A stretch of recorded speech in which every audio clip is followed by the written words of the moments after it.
ver, grabo este video con el fin de compartir con ustedes una reflexión que me surge por un video que acabo de ver en YouTube. Una persona muy versada en historia de la filosofía hace un video en YouTube muy interesante, pero escuchándolo me surge una reflexión que quisiera compartir con ustedes precisamente acerca del estudio de la historia de la filosofía.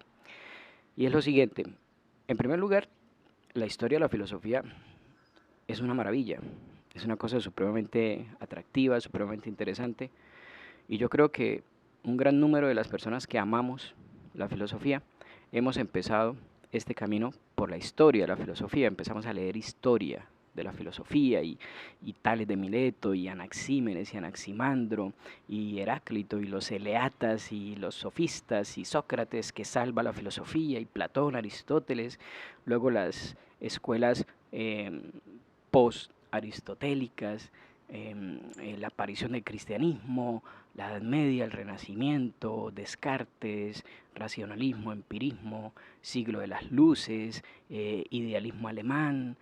Bueno, es una cosa maravillosa y todos de alguna manera hemos hecho ese recorrido y se comprende fácilmente el atractivo que tiene la historia de la filosofía.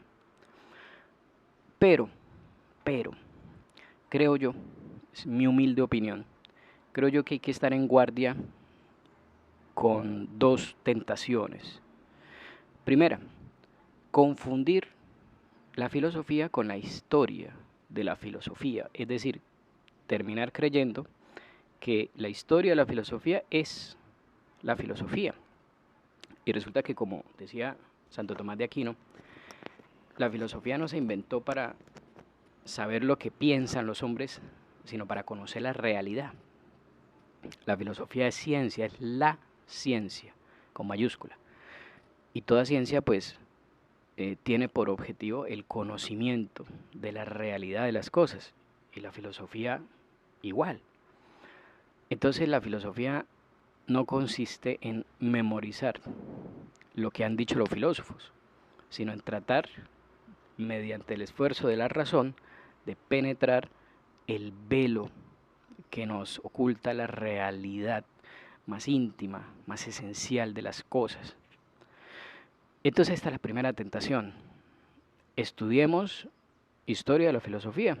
Por supuesto que sí, es una maravilla, pero teniendo siempre presente que eso que estamos estudiando en historia de la filosofía no es filosofía. Filosofía es el conocimiento de la realidad, no el conocimiento de lo que han pensado los filósofos. ¿Es útil conocer lo que han pensado los filósofos? Sí, claro, por supuesto que sí, hay que hacerlo. Es un camino que hay que hacer, pero teniendo siempre presente esto. Y vale para todas las ciencias, prácticamente. La historia de la matemática no es matemática. Es decir, tú puedes estudiar toda la historia de la matemática sin necesidad de ser un matemático. Tú puedes estudiar la historia de la química, la historia de la física, y eso no te convierte a ti ni en químico ni en físico. Lo mismo pasa con la filosofía. Y hay personas que por leer mucha historia de la filosofía acaban creyendo que saben filosofía, porque entonces toman un poquito de cada filósofo, hablan con los términos que usaba algún filósofo y entonces ya en su mente se crea el espejismo de que son filósofos. Mucho cuidado con esta primera, por decirlo de alguna manera, tentación. Y la segunda tentación es un poquito más profunda y tiene que ver con un cierto eclecticismo que se va como creando en la mente, a veces sin darse cuenta, en la mente de la persona que se involucra, se sumerge en la historia de la filosofía. Se aprende de memoria las fechas, los nombres, y no solo eso, sino que se toma la tarea de leer las obras de filósofos griegos, las obras de filósofos de cada época. Esta persona que enfoca la filosofía o su interés de esa manera, puede ser que sin darse cuenta termine con un hábito cognitivo de cierto eclecticismo. Eclecticismo es tomar un poquito de cada cosa y armar una especie de cobija de retazos hecha con un poquito de acá, un poquito de allá y ya. Eso se llama eclecticismo, tomar de todas partes y armar algún rompecabezas.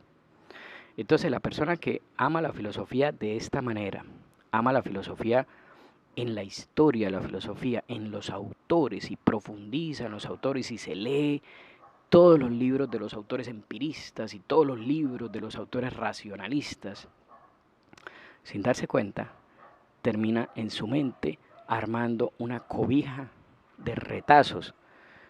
Y cuando habla es muy fácil darse cuenta cómo su discurso está construido de pedacitos de cosas del empirismo, de pedacitos de cosas del racionalismo, de reflexiones propias de autores existencialistas, y cuando opina sobre algún tema es fácil ver cómo aquí hay opiniones que provienen del cartesianismo. Esta es una opinión que más bien me parece que es de los sofistas griegos. Y esta persona, sin darse cuenta, termina moldeando su mente con base en ese eclecticismo. Entonces, creo yo que eso es una tentación que hay que evitar, porque como les decía al principio, la filosofía es la ciencia, y la ciencia consiste en el conocimiento de la realidad, de lo que la realidad es, no en armarnos una empanada mental de lo que han dicho todos los filósofos y coger un poquito acá, un poquito allá y proyectar eso hacia la comprensión de la realidad de las cosas. Incluso cuando estas personas que tienen este hábito mental formado por su amor por la historia, intentan más adelante en el proceso de su maduración intelectual, intentan irse hacia un pensador en particular, hacia una corriente en particular, es inevitable que su mente les continúa igual trabajando en los cauces de ese eclecticismo. Y entonces supongamos que esta persona finalmente se decide por Aristóteles y entonces quiere ser aristotélico y estudia Aristóteles y lee las obras de Aristóteles. Después, cuando habla, es prácticamente inevitable, y capaz que esta persona ni siquiera se da cuenta, es prácticamente inevitable que reinterprete a Aristóteles y sus obras en función de todas esas categorías de pensamiento que con sus lecturas ha ido acumulando en su mente, y entonces nos presenta a Aristóteles, esto es solo un ejemplo, nos presenta a Aristóteles en realidad vestido con ropajes que no le corresponden, con interpretaciones racionalistas, con interpretaciones idealistas, empiristas, con un poquito de cada cosa, ahora vistiendo al filósofo griego. Entonces, bueno, este era el video, esta era la reflexión que les quería hacer. Maravilloso estudiar la historia, la filosofía, los animo a que lo hagan, pero siempre permaneciendo en guardia frente a estas dos tentaciones: confundir la filosofía con la historia de la filosofía y caer en esa mentalidad ecléctica que nos hace empezar a agarrar un poquito de cada filósofo y con eso construirnos en nuestra mente una interpretación del mundo y creer que eso es la filosofía.